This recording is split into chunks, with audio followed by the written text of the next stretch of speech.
Group, group, get back to me. Ding dong. Hello?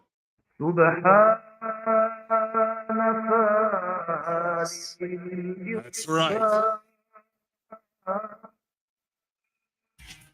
Unloyal snakes get thrown in boiling lakes of hot oil. Unboils your skin. Chicken heads getting slipped like olive oil. And that's right, it's the Friday locker room. Wu-Tang Thursdays. Here, Hameen Media Group, The Hizzer, and MSG, ready to tear it down. All 36 chambers upside your head, infidels. It's time for all of the disappointing finales.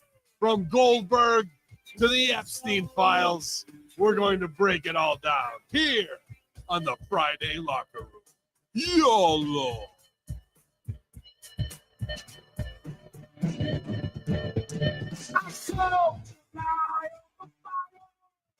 Oh, good morning, campers.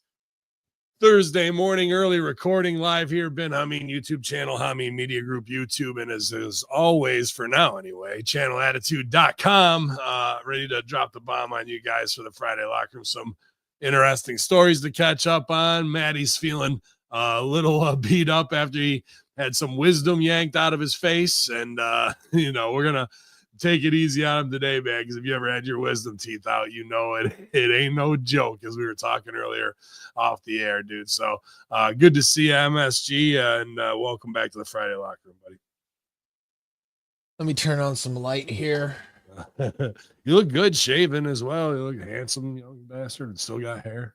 Thank you. I'm doing fine, doing okay, hanging in there. Another fucking glorious day of trip around the sun, the rock, planet X, wherever the fuck we live. Yeah, flash flood, whatever you're into, whatever new weather anomaly coming your way. Dude, actually, here on the east side, I'm not sure how bad it was in Connecticut yesterday, but in New York, dude, is just like, Ravens joint nice and air conditioning. You walk outside, it's like walking into a giant elephant fart. Like it was just hot, wet, and sticky. Oh yeah. And it was just, I had to go out and do deliveries. I kept going like back and forth into like two different climates. It was so extreme, and it was just a summer in New York, man. You get these weeks. Usually it's the week after this, and then there's one in August usually that we get killing old people hot temperatures, but it's just moist. I don't know. It's tough weather conditions. So stay hydrated and, watch out for HARP weather anomalies. Yeah, it's been warm. Yesterday was really hot. I think it was like 91 here, and then with the humidity. So it was pretty warm here. I had my air conditioner on full blast all day. So, I got my air conditioner on right now, and I'm using like reduced echo background noise just so I could keep it on. I can't hear it. All right. Yeah.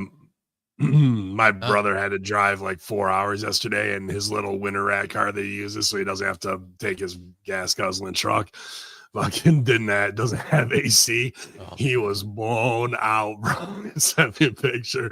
Looked like he'd been like jogging for 10 hours straight. He was fucking devastated. That heat just takes it out of you, whenever you're trying to do anything. So for fat bastards like us, it's not bad because you shed a couple pounds, but man, it's just an energy drainer for sure. So we had great days Monday through Wednesday, up this week for the summer at Ravens joint. So I'm pleased as piss pretty much right now, and going into another big weekend. And today, taking off with JD Love and Ref Sideburns and going to Newark, New Jersey, and going to see the Wu-Tang in the final Saga show. So super excited for that, man. I'm obviously a fucking Wu-Tang fanatic addict since summer of 93, man. Pretty much that 36 chambers dropped, and I think within 4 months we had it, and we were playing basketball. And I remember the day, actually, we were outside hooping, and I heard that shit, and I was like, this is everything going forward. So it's crazy, man. Tonight will be like something special, I think, because there's no other group aside from Hameen Media Group that can probably draw everyone from teenagers up to 20, 30, 40, 50-year-olds, and from every race, nation, and, It's just that real raw art form of the 90s.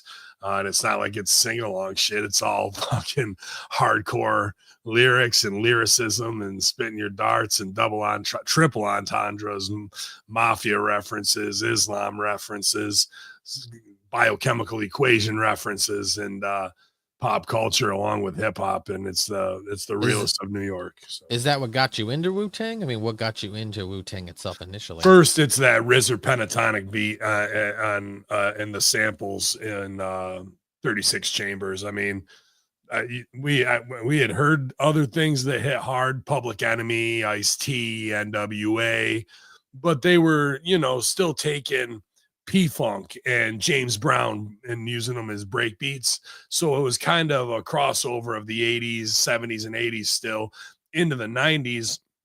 And don't get me wrong, Chuck D is a lyricist and Ice-T are incredible. Rakim, Big Daddy Kane, I loved all that. But when you heard RZA beats and he was just using the modality of the pentatonic scale, and if you don't know what that means, it's the 5 black keys in between the 8 white keys on a keyboard, and it sounds Asian, so, and that's what the tuning is. So to hear that and the Kung Fu clips, and then to hear 10 guys who could all destroy it, you know what I mean? And right. And you pick your favorite, and Method Man was everybody's favorite out the gate because he had the most sing-songy style and, great lyricism, and he was kind of the focus for the charisma. But then Jizzer's album dropped, and that was on another level, like that still can't be appreciated when it comes to lyrical swordplay. And it just all the way through 97, dude, like when Wu-Tang Forever came out, which is arguably the greatest hip hop album of all time, that the double LP. So it was, for me, everything. And even the side projects, whether it was every guy's solo album or even the Bobby Digital years with RZA, which not that good, but still better than nothing. And, the rawness of ODB, like, they're just the 90s personified. And I think that's why their popularity is timeless, because that was the last true renaissance of mankind. And a lot of people spun out off of that and got famous unto themselves. I mean, it's not just Wu-Tang. You say Ghostface, you can say Raekwon. And I'm hoping we're going to go to Raekwon's new dispensary in Jersey today too before we go. So it should be a good time, man. But for me, Wu-Tang was just another. We had Biggie and we had Fugees. I remember I was in New York City when Ready to Die and Fugees The Score dropped, and it was just an awesome time to be alive, to have that level of groups. And I just don't think any of these kids, maybe it's just because any of these kids, but I don't think any of these younger kids' stuff is going to stand up and last the test of time, where in another 30 years, you're going to have 50-year-olds going to Travis Scott or whatever shows along with 18-year-olds. It's not going to happen. Right. So, yeah, man. But I'm excited. I'm excited for tonight and see how old I feel. That's what I'm most worried about. I was like, fuck world. Because I took my dad to the Eagles at the Sphere, in February. Just an awesome trip. Say thank you for all the years. And I was the youngest guy at that show. So I was the kid amongst gray hairs, and now it's going to be tables turn, but you'll see every race there tonight. And I think that speaks volumes to how music like theirs can transcend and gets back to a primal testosterone, tribal thump. And then you mix in Socrates' philosophies and hypotheses can't define. Well, I'll be dropping these. Let fucking Soldier Boy even try and arrive like that. Like even Wu-Tang's second and third tier guys like Inspect the Deck and You Got are fucking unbelievable. They're not even the front men like Ghost Ray, RZA, and Meth are. So I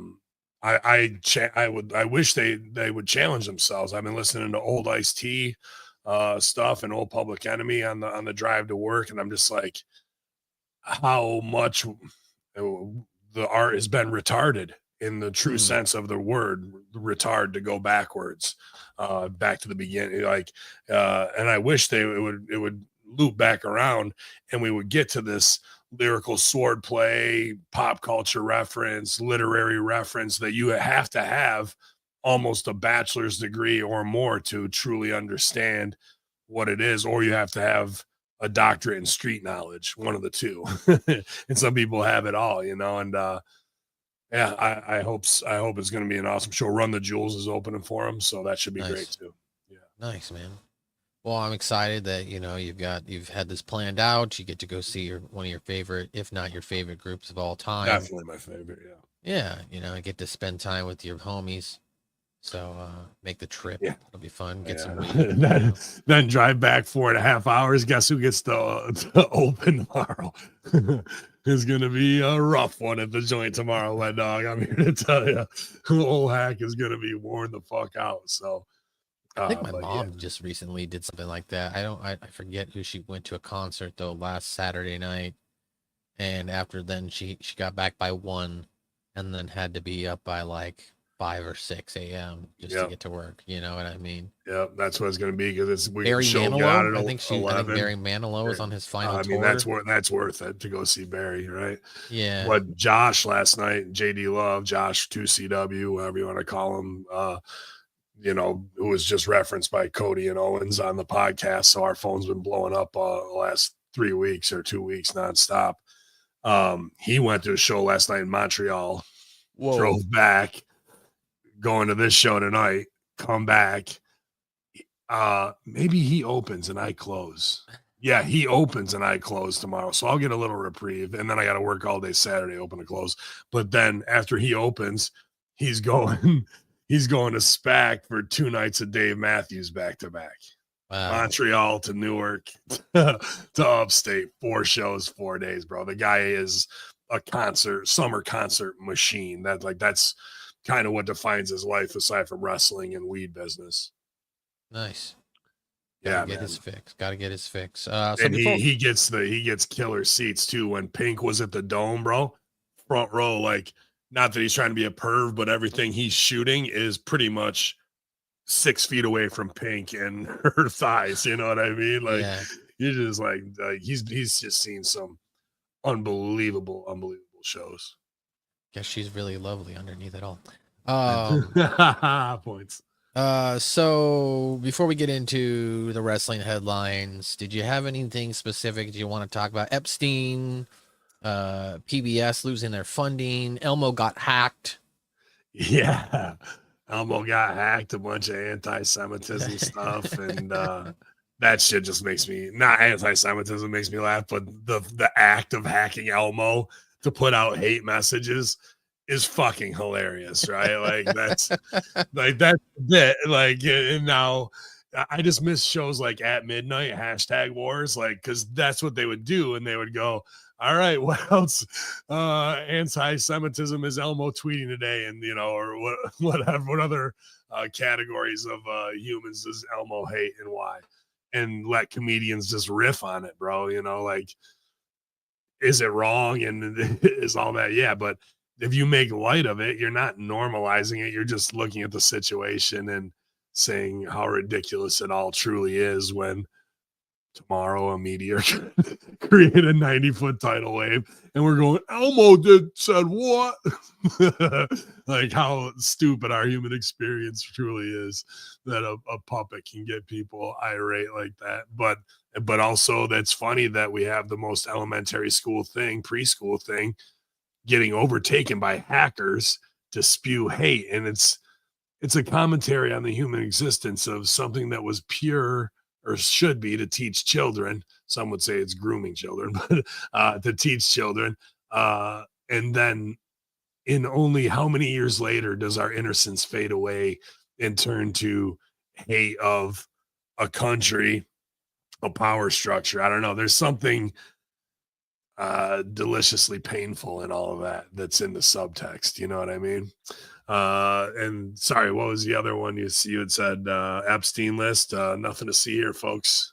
Nothing to see here, folks. Still, now you've got both people on both sides of the aisle who are still calling for the list. No one's buying it. Donald Trump is going out and basically telling us, like, I don't want your support if you still are trying to, like, get this out of me. Yeah, it seems like this bipartisan issue. It's not really. I mean, it shouldn't be bipartisan in general. This is just a human experience issue. We all want to know and see what the hell's on this list. Are elected leaders raping minors on a secret island? And who are they? And they will tear down. It will tear down entire governments. Good. They gotta go. Do you want those people that are on the list in your government still doing what they do? No. Then what's the fucking problem? We got to pull the band-aid off. And this is going to be very Streisand effect, where they think you're Obi-Wan Kenobi. These aren't the droids you're looking for. And it's, oh, yes, they are the droids I'm looking for. And I'm looking for the Adobe Premiere cut, the timestamp, and the time code, because your people in fucking NSA and CIA can't even do the basics that a Photoshop fucking bachelor's degree person can do to flatten their layer comps or run it through some other program and output a video that's not going to have traceable metadata back to Premiere. Like, and the lies just keep continuing. And all that MAGA shit you sold people, you just killed your whole brand, bro. You just killed your whole brand by doing that. And then you go back to him and Elon's fight. And what did Elon say on Twitter? That Trump is on the list. Bing, bang, boom. Like you could have learned Photoshop, redacted your name out of all the things, and fucking put it out and buried everybody else and done a propaganda that way. Instead, you say, it's bullshit. Stop talking about it. And then Charlie Kirk, Lex Friedman, and anybody else who's going, we're tired of talking about this, we're moving on, is now exposed as a paid CIA op. There's no way. On July 11th, Charlie Kirk was demanding, and just like I am, everybody, it doesn't matter if we have to tear down our own fucking systems to do it, that be exposed. 3 days later, he's saying something completely different. That exposed, regardless of, I don't care who he is anymore, of the man, he is an op. Like, you are seeing true CIA operatives being exposed when they're told to carry a talking point forward to their audience that they grew based upon alleged truth seeking and tearing down woke culture and marketing mythos and whatever else it is, you know what I mean? DEI stuff. And in 3 days, you're going to do a complete 180 and toe the line of what they're saying out of the White House, who's already exposed. Man, there is no hope, as Ben Hameen would say. There is only this lie that we live in, and we're born into it. It's been going on since Kennedy. It's been going on since the 20s, since the Federal Reserve. And here we are with the ridiculousness of Kanye West, Elmo. So, there's a group of countries coming together to try and stop Israel for genocide against Palestine. What's Israel do yesterday? Bombs Damascus, fucking missile launches into Damascus, bro. Maybe there's a reason why every country in the world ends up persecuting them. Goodness gracious. I'm just looking at history, right? Yeah. It's not me. It's not my opinion of like,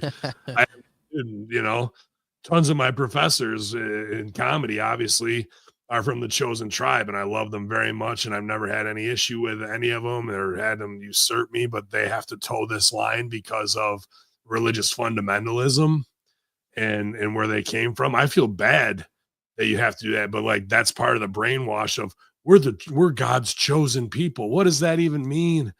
Like, I was thinking about Christianity yesterday, even my parents and what they do to take care of the church that's right across from their house, and like, go, oh, here I am, Lord. Like, all these things. What does that mean? Did you even I know my parents have never read the book of Enoch. They can't name any other Satan, Beelzebub. Yeah, there was other fallen angels. And can you name any of them? And then what does that mean? And I read Tim Alberino's book, and he's like, it's most likely aliens because it talks about God's standing army in heaven. Heaven has an army. What do you need an army for? To go to war or be protected. Yeah. Those are the two things armies are for. You're talking about an intergalactic experience that the human primate engineered mind, when they were constructing us through experimentations and the Nephilim and whatever other beasts they were fucking creating. Dude, no Christians do. They go fucking, and Jesus save me, he was an alien too. I saw a light in the sky. All of a sudden she's pregnant out of nowhere. No genetic engineering going on there. Oh, let me check Drudge Report. Babies being born with 3 parents. Oh, God made man in his own image. How did he do that? Oh, he just wanted his face to look nice. Nope. Genetic hacking. You are genetically engineered by an alien master race placed here to be slaves, and that's why you're addicted to fucking programming, having chains around your neck as a status symbol. Like no one like wants to say these things. They only want to go, here I am. Well, then what the hell am I trying for? Because apparently sometime in our forgotten history, whether it was Planet X cataclysm like Noah's Ark and what have you, wiped all of them to some degree out, allegedly, unless they're all still hanging out in Antarctica someplace. And our time came to rule. But we invent these mythos of like what these things are and were. And the generation ahead of us, the boomers, act like if you just go and sing your secular music and gives you $10 a week, you're getting into heaven. What the fuck is heaven? Let's start there. You know, like they don't have any clue whatsoever, bro. So to praise the God that could come down and have you digging for gold again is kind of a strange link to me. And to be like, we're God's chosen people. What does that mean? They unslaved you first? Congratulations. Now you're going to hold on to that to the end of time, you know, and it's all Saturnalia worship at the end of the day. And that goes right to Satan 666, the fucking Chronos eating its own kids, which is planet destroying. You know, I can go on, and you get all these things I'm saying are like 4 hours to 5 hours worth of research on your own, where you just start talking about, you know, years and eons really of the universe has influenced the simplicity of man. And now here we are having to act like some closeted preacher in a robe is going to be my gateway to heaven. Good gimmick, pal. El Duck to Pay asks, have you read Communion or watched the book or read the book, I guess? I haven't. No, I haven't. So I can't speak on that. I mean, I really am not into religious things that much unless it exposes the power structure. And then Tim Alberino's work with Rebirth it's not an easy read. But once you put in Tim's voice, it becomes a little easier. And how he breaks down all of these fallen angels and the watchers and how this means that and how it's misinterpreted. And this is probably a better, the WTF Files does a very good digestible job at some of this stuff on YouTube, because he has a fish talking to him, and satire is the most powerful weapon in media. So it's easier to take these lessons in. But yeah, man, I don't trust any of it. And I think the whole story's convoluted and the whole shit got rewritten. King James Bible that everybody goes to. So some asshole king got to revise everything so he could stay in power. And that's what we go off now. I thought we were down with no kings, but you use the King James Bible. Good stuff. Good stuff. Yeah, man. I just, I don't see things lightening up when it comes to Israel anytime soon, because they got the microscope on them and they're still going, fuck you, we're bombing all Middle Easterners, bro. It's just a rough look. When most of the time you're using the marketing of we're the persecuted. Not anymore. Not anymore. And that goes right into the Epstein discussion and where it all leads back to who has the power to put their thumb on President Trump to go, are you idiots still talking about that? That's a terrible Trump. Are you still talking about that?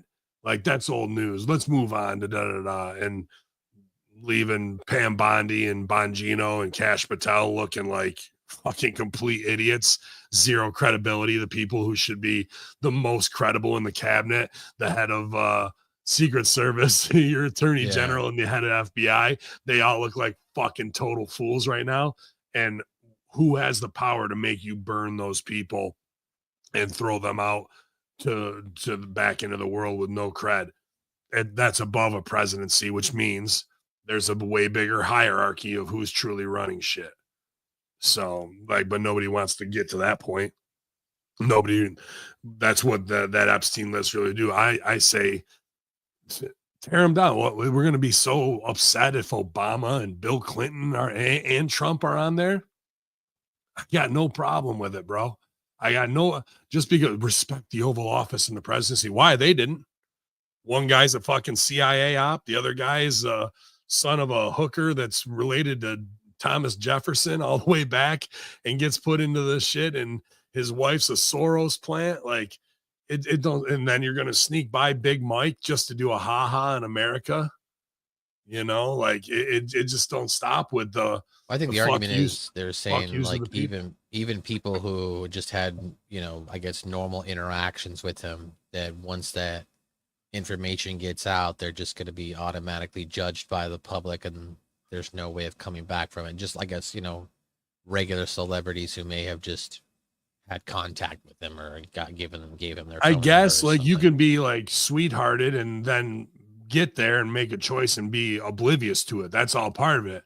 When Pam Bondi goes, there's 10,000 hours of tape, right? From like every corner of the room has got a fucking pinhole camera in it and Mossad. And then we hear, oh no, that was just downloaded child porn. Oh, never heard that one before.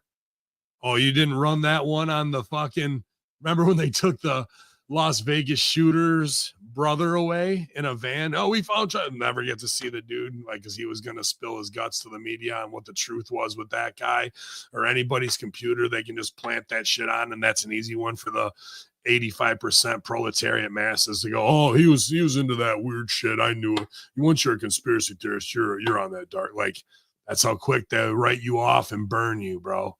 But when it comes to them really doing it, let's just go through that 10,000 hours of footage. If I see Bill Gates, fucking Stephen Hawking, Bill Clinton, and fucking Chris Tucker all in a gangbang together with some 12-year-old girls, Hunter Biden running the camera, dude, put them against the wall and pull the trigger on them.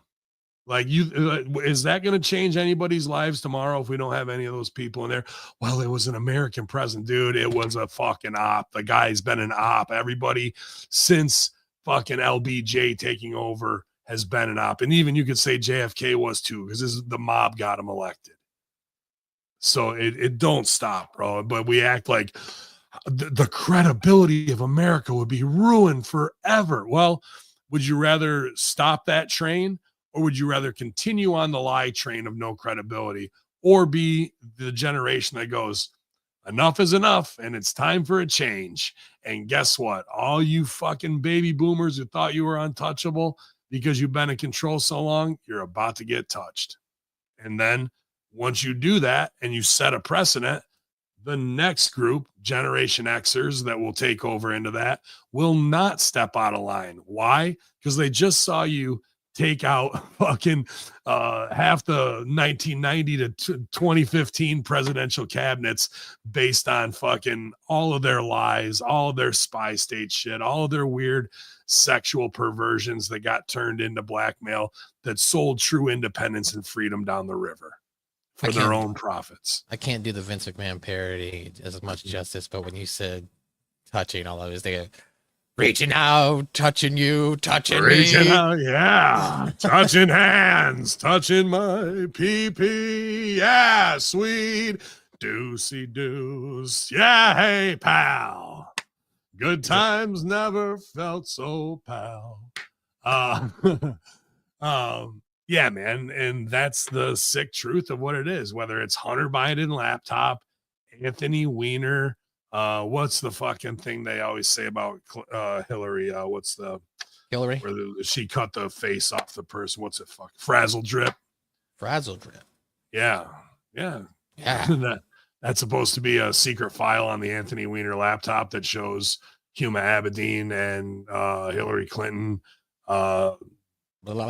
cutting the face off of somebody. Oh my gosh. Like and wearing it like Silence of the Lambs type shit, like Podestas, all of them, bro. And they just are allowed to keep going and stay out there and stay free, but they got to just be terrified that the sword of Damocles is about to drop on them, and it really needs to. And it needs to be Generation X that go, guess what, Grandma and Grandpa, you're not going on that cruise this week. You are going to Leavenworth to be tried by a military tribunal. And the only thing that will fix it is when you are taken out with a 21 gun salute. Good old grandma. Yeah, and guess what? Like, that's the thing. They want to paint it as good old grandma. Well, what's grandma really been doing? 47, 48 targeted assassinations in Washington, D.C. Oh, he was mugged. Well, why didn't they take his gold chains and wallet then? Oh, he killed himself twice, shot himself in the head twice. First time wasn't enough. Yeah, just for good measure, bro. Nothing to see here. Women power. Yay! All the fucking cunts in Orange County that are the same idiotic red hat group, you know what I mean, to keep pushing it forward, and they use them and abuse them and take their money, and we'll keep laughing all the way to the Senate, all the way to State Department and every other thing, bro, where then they go, we came, we saw, he died. Fuck you. Oh my gosh. All right. Well, we spent 30 minutes now on some conspiracy news and, not conspiracy news, but just world news events. Yeah. Telling the real truth about the planet and who the fuck is in control and who needs to be taken out so we can actually move forward as a human society with trust between countries. And if you really wanted to get to a one world government, that's the fastest way to do it, is to burn all these fucking people from around the globe that are in the G20 conspiracies, the Bohemian Grovers, the Skull and Bonesers, the Harvard CIA connections, all that shit. Well, I just like how, like, at one point in time, you could pull up tons of videos on Agenda 2030, and now they've just secretly they just disappeared. I don't know where they went. All those videos about there was nothing worse than that 2015 scrub of the internet and YouTube. There was more knowledge lost there than probably what's being kayfabed in the fucking Vatican. Well, I won't say that, but a lot of digital knowledge was just gone in evidence. And I think they did it as well during the pandemic. I think they scrubbed even that's more. why Channel Attitude exists. Right. Well, there you go. All right, Ben, let's talk some wrestling here. WWE personality says he is so disappointed in Bill Goldberg for complaining about his retirement match. So as we saw last weekend, Gunther and Bill Goldberg had a one-on-one match, which is dubbed as Goldberg's final match.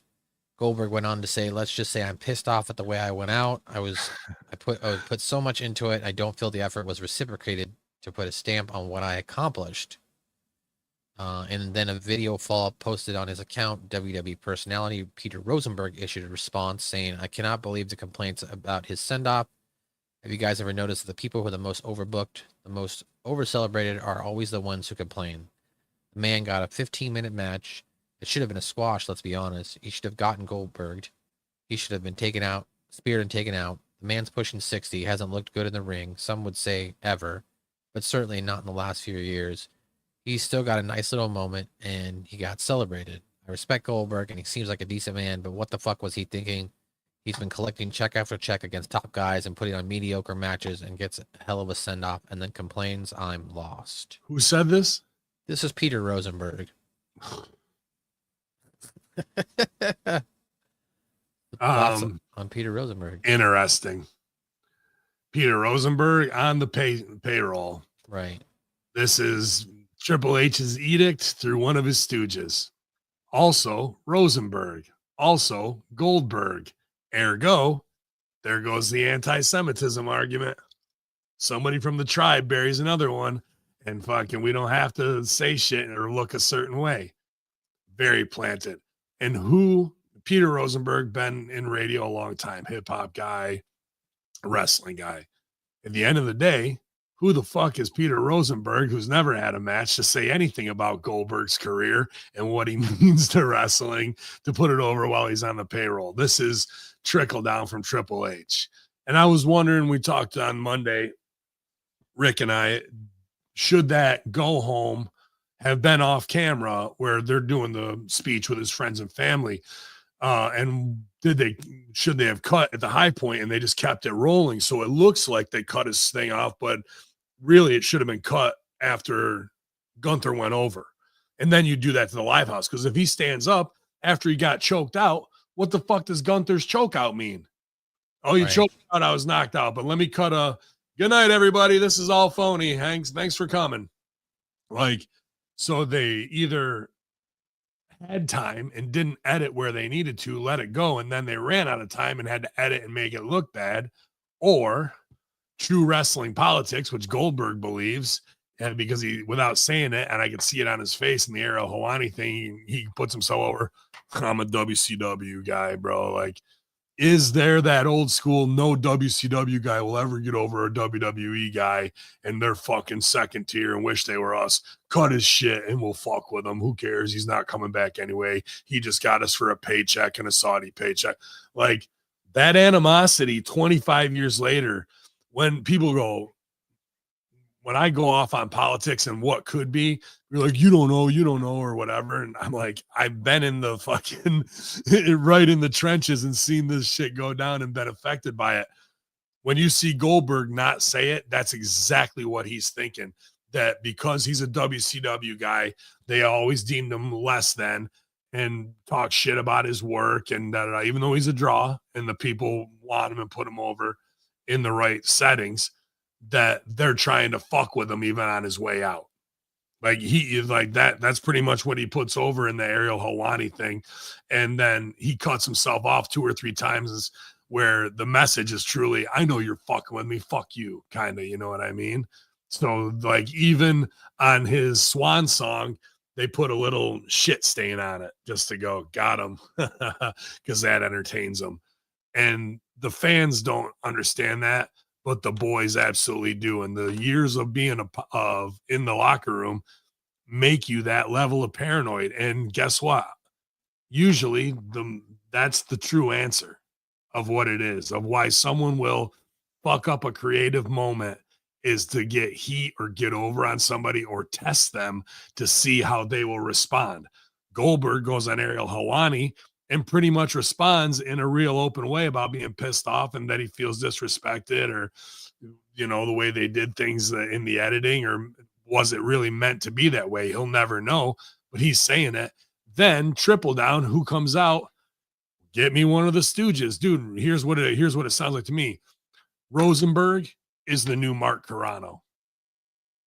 That's what it is. And fucking, since Carano's not there, he's going to go out there and toe the line and soft Barry Goldberg. And Goldberg will no sell it, because I don't think he'd come back on a stooge like that, because he's the top guy. But this is what Rosenberg's fucking being paid for. Being paid for now. Yeah, dude. So this is the weird wrestling mafia of carnyism that you have to play constantly to get big paydays if you're Goldberg.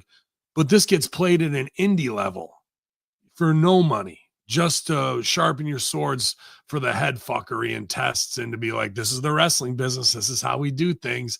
If you slip up, we're going to test you. And if you sell for it, then we know we got you. And then we'll move on to the next guy after we fucking tortured you enough. And then the heat falls on, the heat will pass.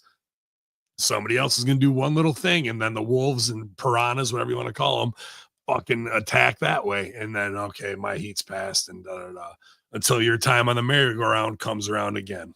Do you think that, I mean, there was maybe initially a plan to have Goldberg go over Gunther and have Rollins cash in? Yeah. I think they called an audible. I think they definitely did, because of Seth's knee, you know what I mean? But And I think Goldberg's a pro that he didn't put that over in the Ariel Helwani thing. He could have alluded to it, but I don't think he did. And because it wouldn't make sense otherwise in the way they did things. You know what I mean? To just have him choked out and have a go home like that. Okay. Well, what about would you see Goldberg? He's saying because what's Goldberg going to do? He can't carry it.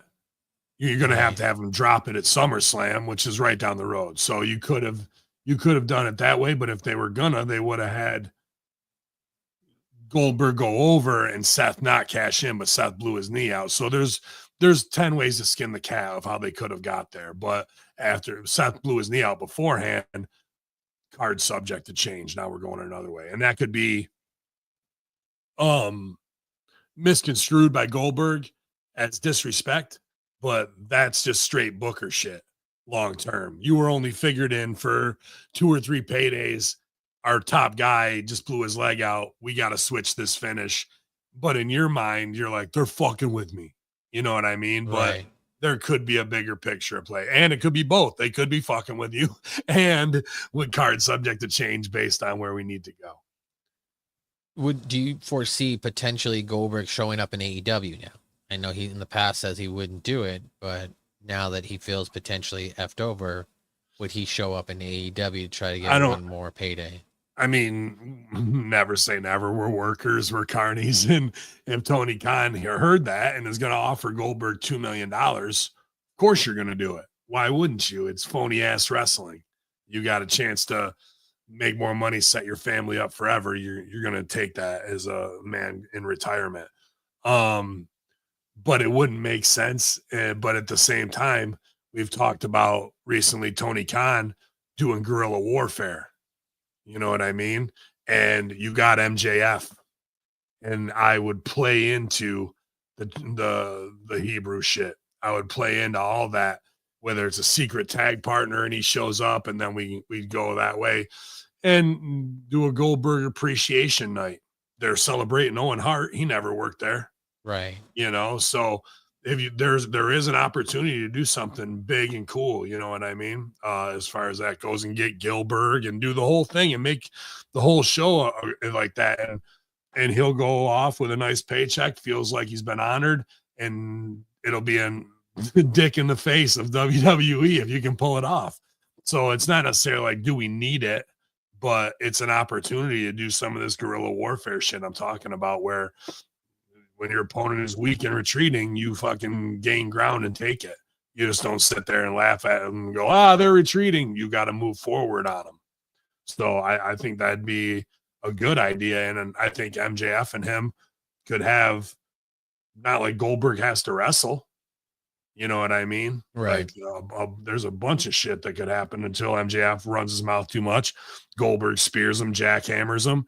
They have one match, and that's his go home. You know, he wanted to do it in Israel. And now, obviously, the way things are, no dice. But even, I want to say it was Bubba Ray saying, like, why are we not playing into any of these global geopolitical things that are right there? Jewish guy versus German guy. They don't want to touch it. Why? It's right there. Everybody sees it, knows it, and you're not even going to like write around it like in a soft way, but at least put it over in a couple lines, you know. But they just are Disney on ice. They're not writing anything that has any critical, and unless it's a fuck you from The Office, like Logan Paul, his monologue on Jelly Roll, that was the fuck you to Killer Cross going into biz for himself. But Cross is on the show doing a 1-minute monologue for Sami Zayn, who's not even on the show. That's a test. That is how they test. Well, he's on the show and he's getting to perform. You just flew all the way from wherever to wherever. You're not on the live show. You have a pre-tape. Then at the end of the night, you go out and people are waiting outside the arena chanting cross, cross, cross. And you didn't even have a moment on the show. And next week, they'll fly you out to do a 30-second monologue, and your wife gets to say, this is how they fuck with you, dude. This is how they do it at a very high level. And it's petty. Why you have all-star players on your bench, guys who could fucking win you Super Bowls, make you millions of dollars, but it's more fun for you to fuck with them than it is to use them to their total capacity. What a terrible fucking management and, premise for a business that is, bro. Yeah. I'm going to hire the best people and not use them to their full potential. Okay. All right. Well, the dirt sheets are going back and forth with conflicting reports about the legitimacy of Seth Rollins' alleged knee injury. Brian Alvarez is saying that multiple sources within WWE have stated that the knee injury was a work. It was claimed that both talent and people in production were worked into thinking it was legitimate.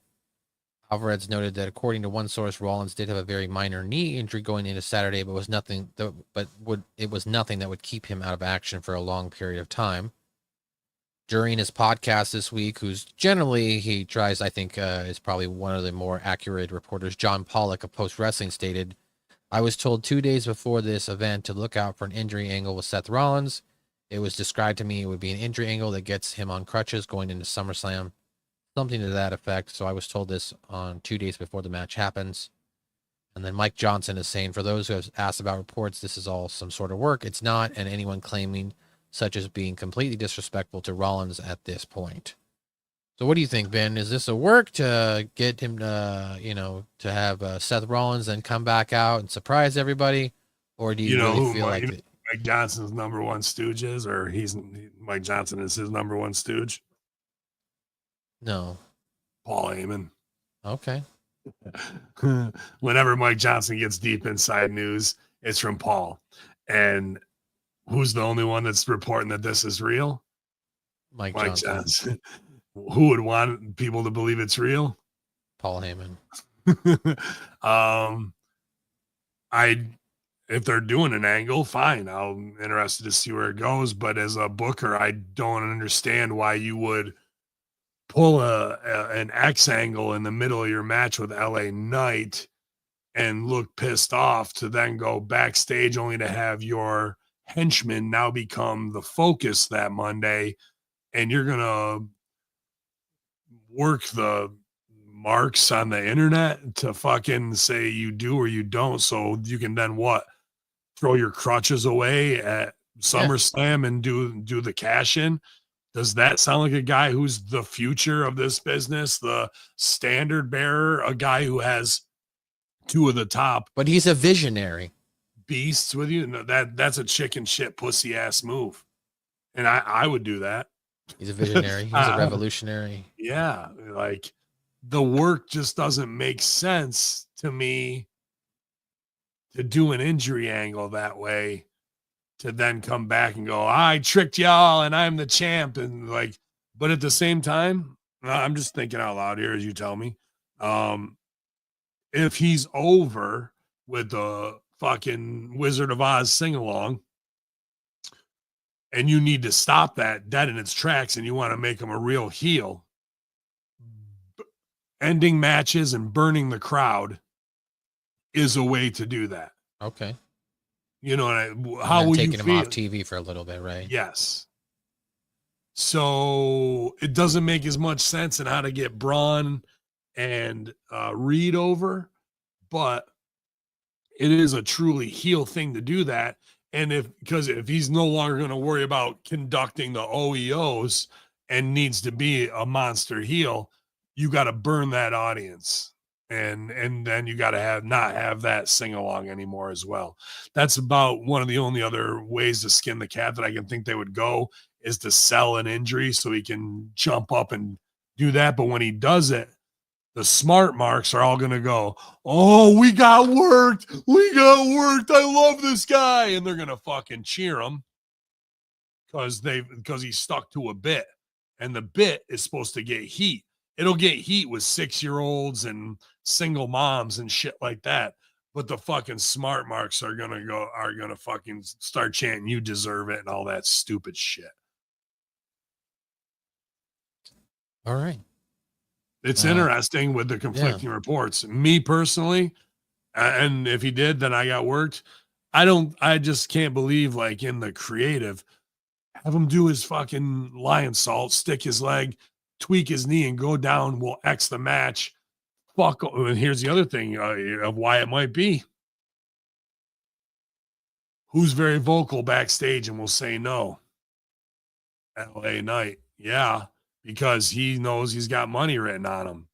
And if he's saying no to stuff, what's a way to test LA Knight without LA Knight knowing? LA Knight thinks he might be going over on Saturday Night Main Event. Who's boys with Triple H? Who's Triple H's number one boy? Aside from Sean. That. What if in their car ride, Briz, this guy thinks he's going over? Fuck him. You fucking fake a knee injury. We're going to go this way. And then SummerSlam, you'll come up, give a stomp, and fucking go over for the title. But tonight, where his moment of glory should have been, we're going to exit out. You fucking sell the knee, and he's got to look pissed off as he walks to the back, and he doesn't get over again. This is how they like. Go watch the old Shane Douglas shoot promos about the Click, where this is what Nash, HBK, Hall, and Game would do at night. Pick a guy to fucking ride him, fuck with him every way possible. Almost get you over. Oh no, that's not your moment, dog. Like, I just don't understand the self-sabotage. You know what I mean? Like, why would you self-sabotage your show, your talent, potential money you're going to make off either guy just so you can say, ha, we got him again. And you don't even say that until you're Right. in your hotel room with your boys. Right. This is welcome to the weird carny wrestling mafia, bro. And it might not be going on at all, like I just laid it out, but it has in the past, to the point where guys get to do curtain calls and fucking we're the over ones and you're not over. And we say who's over. And if you even think you are, we'll fuck with you unless you're in what was the other group? Voodoo Kin? No, that was TNA. What was Bone Skull Crew? Yeah. Because that's why those, I mean, you're gonna fuck with Samoans and Undertaker? I bet you won't, white boys. And fucking, but then they'll pick out somebody else who's a weak target and bully. This is the same 8th grade jock mentality that's been going on forever there, bro. And when you're getting yourself over, what do? They go, no, we're not doing that. This dude thinks he's over. Fuck the crowd. What do they know? We know everything. Is that not Bryan Daniels' story until they had to put it over? And then they go, we knew what we were doing the whole time, letting it build. That's what they're doing with Cross right now until the kettle boils over, and then they'll claim like it was their genius the whole time. Bullshit. Then those guys who claim they're over are super paranoid too of losing their spot. We got Bailey fucking dyeing her hair purple and getting gimmick implants at 30 knows what. We got fucking Triple H and Shawn jumping on the Spirit Squad to fucking get all that heat out because they needed something. Here's the hot act. We're going to jump on it. Same thing with FTR. Yeah. Same shit, bro. Like everyone puts these guys up because they're on posters or Slurpee cups. They're as fallible a human being as anybody else. And fucking just because they're on gas and got muscles doesn't make them righteous men. In fact, their actions are quite the opposite. But everybody backstage has to go, best era ever. At least we're not getting our head shit on anymore and signing NDAs. But wrestling is wrestling. And when you agree to be in this mafia, everything is a test. That's why you shut the fuck up and you shut the fuck up, because the heat will land on you if you're not down with the right crew and you even make a suggestion. They go, oh yeah, that's great. No, it's awesome. It's just not for you. We're going to put it on this guy.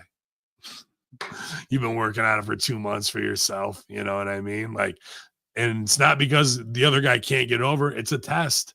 And it's because you tried to put yourself over. Oh, he thinks he's over. We'll show him. And they get off more on that because every night they go out and play phony wrestling. All right, duck one, super kick. Like that becomes just going to work. The entertaining each other is torturing some other poor bastard who is just trying to make his dreams come true and make a living for his family.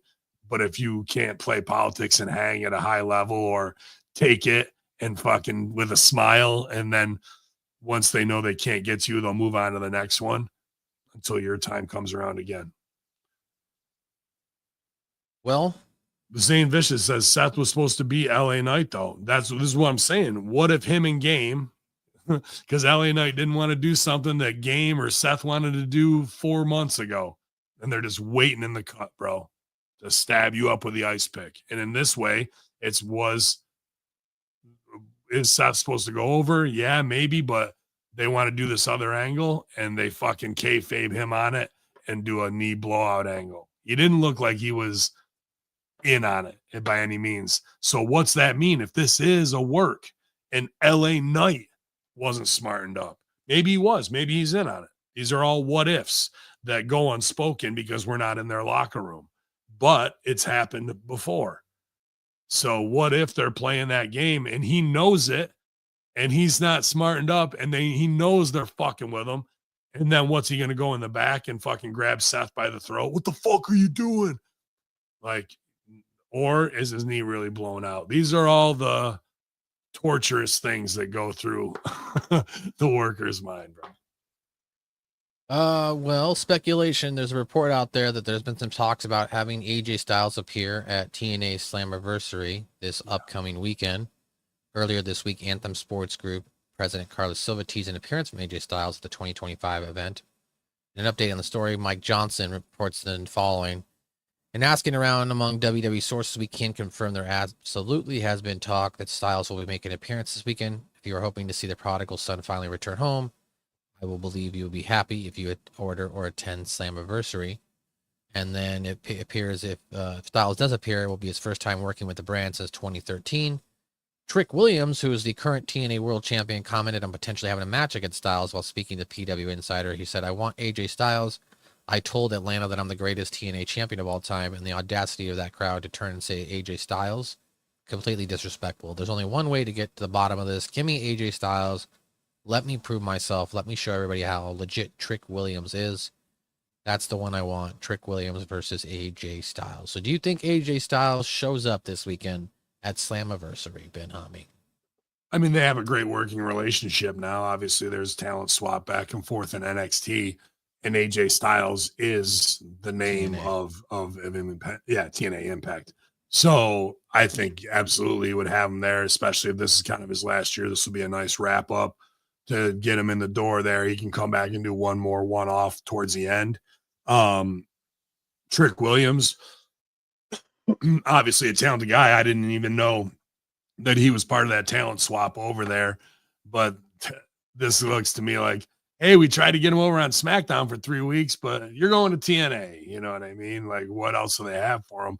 But this is a high-profile match that could give him the rub to where he needs to go. So for Trick Williams, it's definitely a good look. But the business isn't Trick Williams, AJ Styles. What's the business? Who goes over? AJ Styles. Nope. You're a veteran on your way out. You put over the baby. And how? Well, Trick Williams isn't really the baby. AJ's the baby. Right. So how does Trick Williams go over? What's the business? He goes over by taking advantage of AJ Styles in a match. I'm not sure right now. Who's AJ's business with on SmackDown? Oh, Dominic Mysterio. That's how you finish it. So you have Dominic shows up, costs the finish. Right. Trick goes over. Fucking AJ's embarrassed in Impact. Now we have real heat back on WWE. That's how we ping pong it back and forth between the two. All right. Well, I guess it'll be remain to be seen. That's max value. Now they may just have a straight up match and I beat you and we shake hands at the end, Ring of Honor, but Heat sells tickets and Dominic showing up in Impact is a moment, and F's him over. We already have the storyline. Let's not just keep it compartmentalized to the show. Let's make a full 360 degree reality with this, which is what this opportunity of AJ going to Impact is. Sure, the match and the homecoming means something. Doesn't mean as much as the Dominic business. So Dominic needs to be involved in that finish with Trick going over. All right. And then Trick can be on Raw. Like to like maybe Trick Williams is like in Judgment Day, which would be terrible for him. Everybody just joined the Judgment Day. So. Yeah, I mean, maybe he's good at darts. Who knows? Maybe he's good at WWE 2K. As seen during the July 12th edition of Saturday night's main event, Randy Orton country music star Jelly Roll versus McIntyre and Logan Paul was officially announced for SummerSlam. Yeah. While Did you see what happened last night on Kimmel? Yeah, I saw the clips. Yeah, dumb. While appearing on the Pat McAfee show, Jelly Roll commented on his training. He said, when me and Hunter started talking, the more I get involved with WWE over the last couple of years, every time I lose weight, they're like, looking good enough for a match yet? Or do I need to lose another 100 pounds? They tell me a little bit more. I just keep pushing it. I have been training. I have been quietly living in Orlando for 3 or 4 weeks at the PWC or the PC, showing up every day like a piece of furniture. They can't keep me out of there. I'm there from the moment I wake up until it closes. I'm obsessed. Matt Bloom is my coach. I was training with Matt Bloom the other day. Undertaker came in with Michelle McCool. They just wanted to watch for a minute. They ended up being there for 3 hours with him and his wife standing on the ropes, giving me pointer after pointer. Kevin Owens and Jacob Fatu came in. Jacob Fatu wrestled me the other day for about 3 to 4 hours. The dudes are like pouring into me because they see that I'm trying to take it as seriously as I can. And when Randy jumped on the idea, when the Viper wanted to be my guy, I'm like, this is awesome. And Drew and Logan, I can't thank them enough. I mean, first off, are you a Jelly Roll fan? And secondly, I don't know. I don't want to see Jelly Roll here, dude. I'm not a fan of Jelly Roll, so this doesn't really. I think he's another CIA op, bro. You know, Nashville music, jailhouse tattoos, a karaoke singer at best. You know what I mean? But an imposing looking figure. Plus, it plays right into the fattest movement that the marketing wanted to go to, whether it's Lizzo, him, Adele, that fat rapper dude who sits on a fucking couch with an oxygen tank. Also, you can get him on Ozempic to have him lose the weight so everyone can go, Jelly Roll lost weight. I'm getting on Ozempic too. That's his purpose in life. Does he want to be a wrestler? I don't doubt it. It's the biggest performance high there is. I don't care if you're playing probably Super Bowl, like when you're in that ring by yourself and it's go time and you got him. That buzz is unbelievable. I don't like him thanking Logan Paul there. But Undertaker is a great guy for him. I don't think Jelly Roll will be walking the top rope. Maybe he will be. Maybe he's got great balance for a big man. But that style that Taker works, slow, methodical, get him in the corner, elbows, choke, fucking look around. Like that's the speed Jelly needs to be working at, especially with his limited abilities and his size still. Well, I also like that fat guys are working with him. Whether it's Owens, Jacob Fatu, or Matt Bloom, to work a heavy guy style so you're not blown up means grab a hold. You're not fucking running high spot drills and fucking, hitting 3 bumps and doing a whatever clothesline comeback on somebody. One big slam is enough from Jelly Roll. The reality is he needs to do nothing more than look strong and shine for 30 seconds to 90 seconds in the beginning. Then you get him down and you work heat on him. Simple heat for 3-4 minutes. He starts to come back up. Big Hogan comeback. Bomb, bomb, bomb. Fucking heels try and do something. Randy turns around, hits somebody with something to clear the way. Dude turns back. One big slam. Boom. Jelly Roll off the ropes. Big jelly splash. Bundy, 1, 2, 3. That's how you work with a radio DJ guy like that who has 3 to 4 weeks experience, but that's just so you're comfortable in the ring and not scared. And a guy his size, that ring's got to be bruising him and eating him up on his fat. I remember when I first started, a fat fuck as an even fatter bastard than I am now, and not ready for the ring, like how my back was just black and blue, purple, bro. Like, fucked me up bad. Your ribs are all fucked up, and because you're hitting them on the side and things like that the wrong way, or you take a flat back bump for the first time and you want to please everybody, but you just knock the wind out of yourself and your back is stinging like a motherfucker, bro. So if he's been there 3 to 4 weeks, he's probably in a pretty painful place right now. if he's doing it like that. Because I doubt Jelly's running ropes and things like that. But you got to be able to have your cardio up, because when you're under those lights, that can just just your adrenaline can blow you up, especially if you got to cut a promo before you wrestle. But I thought he did a great job with Randy and Drew and Logan the other night. Now, what I don't like is when physicality goes down on fucking talk shows. Yeah, on Jimmy Kimmel. But not good, because we're going, wrestling's phony. We're doing it on a comedy show. If you got in a fight on a comedy show, what's going to happen? People are gonna laugh and think it's fake. That, but let's say we want them to believe it's real. If we're fighting at the comedy show, the police should show up. Right. Security should have jumped up on Security stage. should show up. Instead, Jelly Roll pitches the commercial where Logan Paul puts a promo on and they put him through a fucking phony ass table. Why are we giving the high spot of the Jelly Roll payoff to Jimmy Kimmel? Now Jelly Roll just got over on fucking Logan Paul. Right? Like, yeah. I get it that we're using for the marketing for the masses, but in wrestling, a heel gets heat until the payoff. You just did the fucking payoff on Jimmy Kimmel. What more is Jelly Roll going to possibly do to fucking Logan Paul than put him through a table? That would have been a great thing. Like, they're on the outside, they're right there, and Undertaker's at ringside, and he fucking grabs him grabs Logan by the throat, looks at Taker gives the fuck you, so does Orton, and he picks him up, choke slams him over the top rope, through a table to the floor, count out, 10 count, Jelly Roll up strong, don't even got to pin him, so big man doesn't have to get down and get back up again. Like, you just paid that off on Jimmy motherfucking Kimmel. And it's not, nobody was watching that show. There was no build to it. And Orton and Drew have to throw elbows back and forth to spill out. And then, just kidding. All right, we're off stage now, guys. Everything's fine. You keep wrestling in the wrestling arena. You build the heat on these fucking shows. Instead, they did the payoff and exposed wrestling as phony with their top guys by not having any cops or security show up.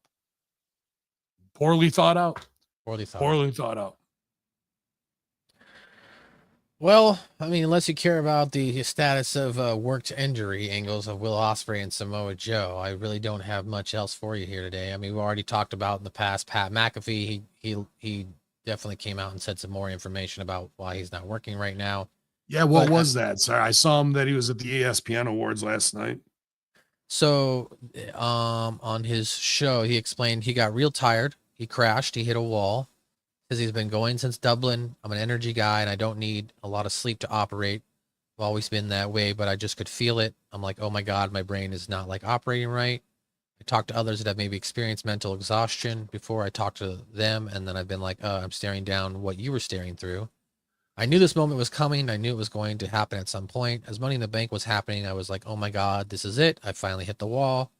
I never thought it was going to happen. You add in like my daughter wanting to be around, the Daily Show, the travel, also just trying my best. And I know wrestling fans don't think this, but I was trying to put everybody over, like maximum effort every time. I stopped going to Monday Night Raw. Wade Barrett is so good. Corey Graves is so good. Show moves on regardless. The ability to not feel absolutely fucking terrible for having to take a step back because I'm tired. WWE, they have a hard work kind of mindset and travel mindset. They've been great. I will always love the WWE, and I miss it. But I'll tell you what, I don't think I would have made it. Well, the guy's got a huge podcast that he has to do every day to support all other sports, football, basketball, and baseball, right? He has top guys on, plus his own team. That's a full-time fucking 70-hour-a-week production job. And hosting, and then go to WWE and they're fucking with you because you're smoking weed to fucking make it through the day and just be like, I just fucking gotta make it through this next one, bro, 2 hours sleep or whatever. And then you're outshining the rest of the roster because your promo is so genuine of being a wrestling fan, and you understand what it's like to be around cool black athletes, and you're making fun of Cole, but he's your buddy and your kick around, and that's perfectly fine. You got love for him. We see it. The rest of the show is phony. This guy is, even though he's playing wrestling, his charisma is genuine, and a man only has so much fucking gas in the tank to do that. And to take a step back. When I saw them all fucking with him the WrestleMania weekend because of the weed, I kind of knew something was coming because they're just calling him out on air in front of people, and that's the boys going, we'll fuck with this guy. It was his time to come around, and now he's not on. That silent heat can push you out the door. No one ever needs to fucking say anything or blow up on you. You just feel it. And when you don't feel welcome, why the fuck would I stick around? I got the NBA, the NFL, and College, MLB yeah. knocking at my fucking door, bro. And $1 million contract. Fuck this. Fuck you guys. I loved wrestling, but you're ruining it for me. Some guys leave on that note. I'm not saying he has, but that's what the PC statements like this, you know, that are true, the whole truth, leave out some key details of what might have pushed him that way. And that's smart because you want to come back and not fuck up your check, but way she goes. And then the guys who fucked with you go, and not a word is said because that could be that John Cena, I won't say he likes Wade Barrett. They've got their own heat. Could be that John Cena likes Graves or whatever, and he wants him back on the spot. So they fuck with him live on camera. That this is being a mafia made guy versus being a mafia associate. You brush up against it. You love it. You kind of see a little bit of the carniness, but when you're really in, you think you're taking somebody's spot. That's a different story altogether. And his matches have all been great, dude. The Adam Cole shit when he first started, all the way up to Gunther, was just A+. These guys that are coming from the outside worlds, on obviously he's a NFL top star from kicking and whatnot, and he's a true athlete. But who expected Bad Bunny? Who expected Logan Paul? Who expected all these guys to do this great job? You know what I mean? So I hope Jelly Roll comes through on the same way. But at the end of the day, they're all owned by the CIA. So $20 super chat. Yeah, Ooh. super chat. L Duck Tapey. Thank you, buddy. Sorry to change the subject, Ben, but I've wanted to ask you this for a while. The UFO you saw in person with purple trail behind it, do you think it was man-made, or do you feel that it was definitely not from here? That's a great question, buddy. That's interesting because I saw it when I was the summer I turned 15, probably 2 days before I turned 15 years old. So, you know, it's not like I was a little kid and I have tough memory of it, recalling it. I can see it in my mind vividly, and the reaction of the people at Woodsman's around me that were like, holy shit, and how fast it came by. And that wasn't like, it fucking was pretty gradual and slow till it got out of our sight range over the trees over here. And we're on a big fairgrounds where everyone's camping for the Woodsman's Field Days in Boonville, New York. All our parents were at the big dinner that night, so it was like grandparents, aunts, and uncles that are seniors that were watching us by the campfire and all that shit. So my parents never saw it, but it was circular with like almost like a jellyfish energy tail off the back, and around the circle perimeter on the outside it changed from bluish, or it's not, excuse me, not bluish, pinkish purple, almost to the purple of what the locker room is in the background a little bit, but a little more neon. And then the tail off the back was whitish light and purple as well. And as it was going away, maybe just the horizon, it turned kind of bluish. But it wasn't moving super fast, you know, like shoof, it's gone. You could see it, and you could see the ring around the outside of it. So to get to your question, do I think it's otherworldly, or do I think it was something here? That's a tough call because Boonville is only 20 minutes from the former Air Force base that is decommissioned that I live in this missile silo. And I know it's so an Air Force base with secret programs and defense contractors all over. They call it Griffiths Tech Park now, but it was Griffiths Air Force Base, closed in 1989 by George Bush Sr. Closed. So I was 14 then. So he would have so that was 1991 or 91 probably.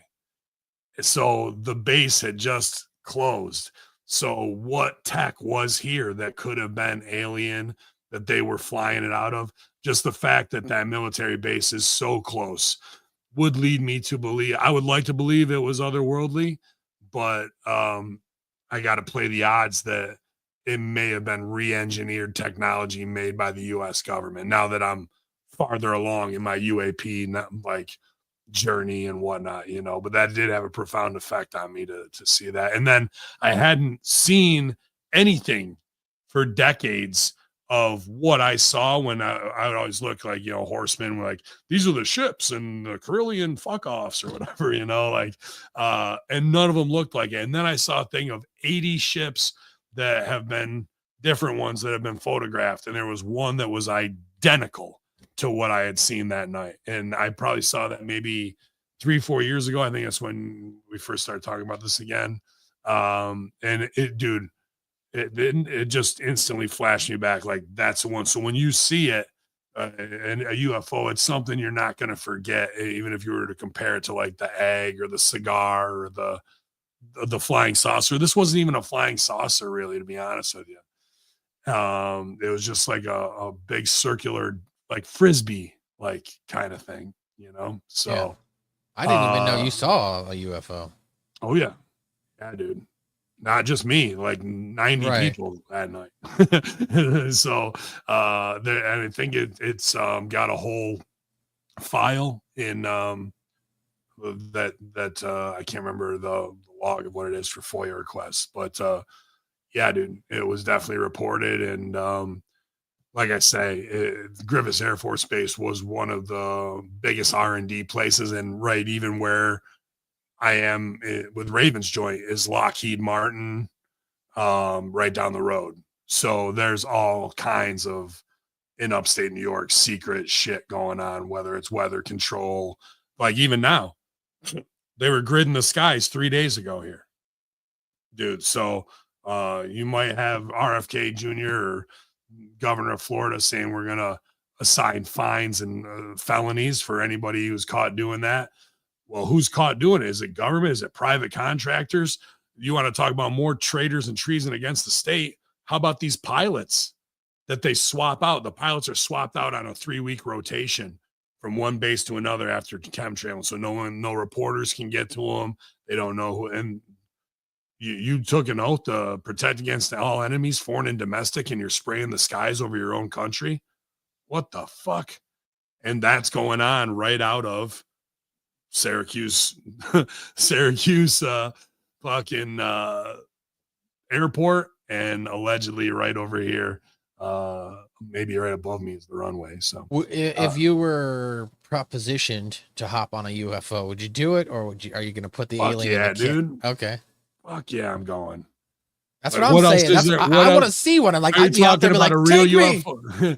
Are you talking about alien driven one or yeah, dude? Like, what else is there for me to really accomplish? Like, I've got to live my dream. I'm not trying to be like, I'm over. I got to live my wrestling dream. I've been performing since I was 12 years old. I got to work in marketing firms. I have great friends and family and wife and dogs and you know, security for the future. What's the rest of this adventure hold for the next, aside from me becoming transhumanism and fucking immortal in the next 40 years? If you have the opportunity to do something once in a lifetime, and you know, would you go? Fuck yeah, I go, dog. Like, as long as you're not going to be dissecting me on a fucking table someplace. And even then, what the fuck? I had a good run. Speaking of immortal, I think I saw your boy Mike Skyro on the latest edition of Botchamania. Oh, did he? Had one? I think there was Immortal. I know it was Immortal, and I think it was Skyro. Mike Skyro's coming soon to Ravens Joint as well. Nice. So all the wrestling fun. Would you go? Would you go on a? Yeah, like, dude. That's what I'm saying. I'm trying to come see back, you. come back or not come back. Like if they said you can't come back. I mean, if I can't come back, but I get to travel the rest of the world, the rest of the universe. I mean, I might just say, all right, let's go. Are you ready to get your space pirate Han Solo life on? Like, this is who knew this chapter was coming, and here we are. You know, like that's kind of how I am with stoicism now. Like, who knew the weed shop chapter of my life was coming? Really, the wrestling book closes, this one opens, right? And like, okay, didn't know I was getting the alien book, but here we are, dog. So, try and do what I can. And I'm always about that. What's the real knowledge? So why would I shy away from it to be safe and protected? I guess, I guess as long as like I said, I'm not getting my fucking dick roasted like a marshmallow on a fire on some alien planet. I'm down with it. But like, yeah, that's an incredible opportunity. Yeah, I sometimes I go outside and I just yell, "Come on, take me!" Well, there's supposed to be a thing that they put out that's like an alien dog whistle now. Like someone said they've got the frequency tuned and you have to mix it with something else. Look, you can look into this alien dog whistle. I remember it being called. Excuse me. And when you project it into the sky, apparently people who've done this do have UFO encounters pretty regularly. Like, for some reason, it's like a beacon to UFOs. So that would be That's my next step. Wait, I say instead of just shouting into the sky, just need a tone oscillator and a frequency generator, and you'll be on your way, pal. All right. But I think like Fifth Element. How far are we away from cruise ships in space? Like, like that's the whole thing. We're already.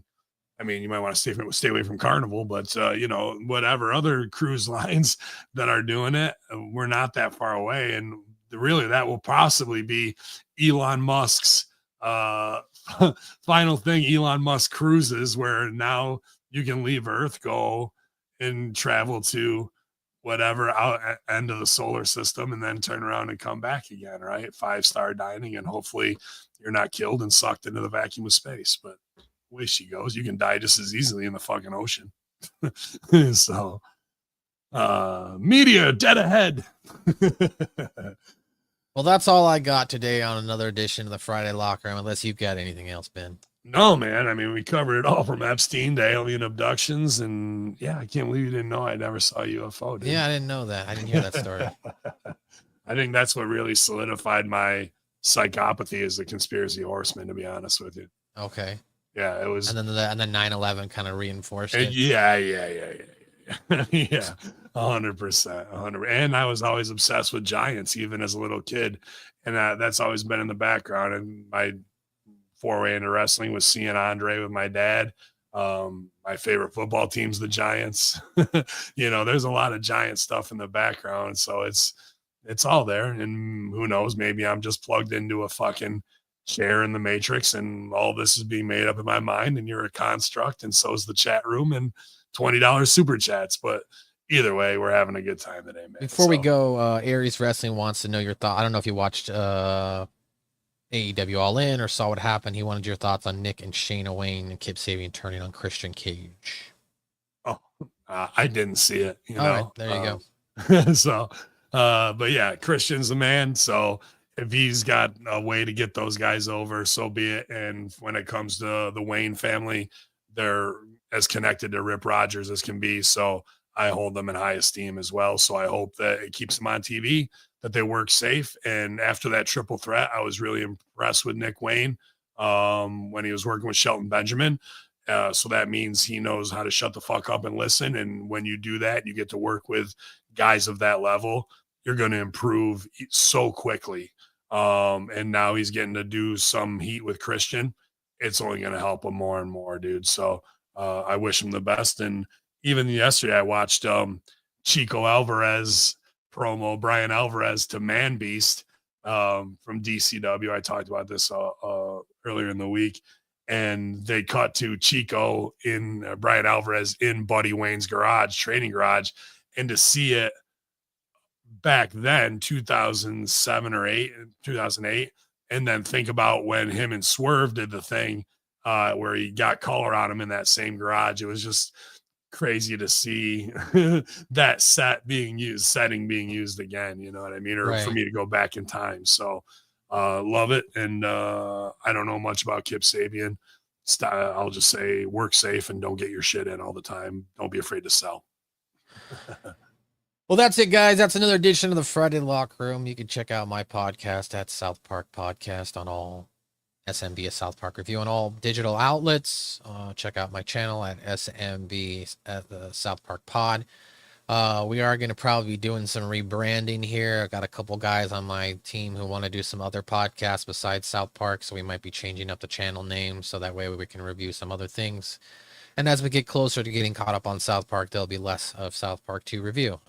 But new episodes start next week, so look out for a brand new video. There's a lot of heat there, huh? Boy, they're having a fucking shit show with the split Paramount, over there. Skydance, yeah. Yeah, dude, you could get some views just on a fucking rumors talk with that without even a review show, maybe a little bonus episode or something. Yeah, we've been talking about it on the episode as well, and it's being covered a lot, of course, by other people. So, but yeah, we'll see what happens next week if the new episode actually does drop.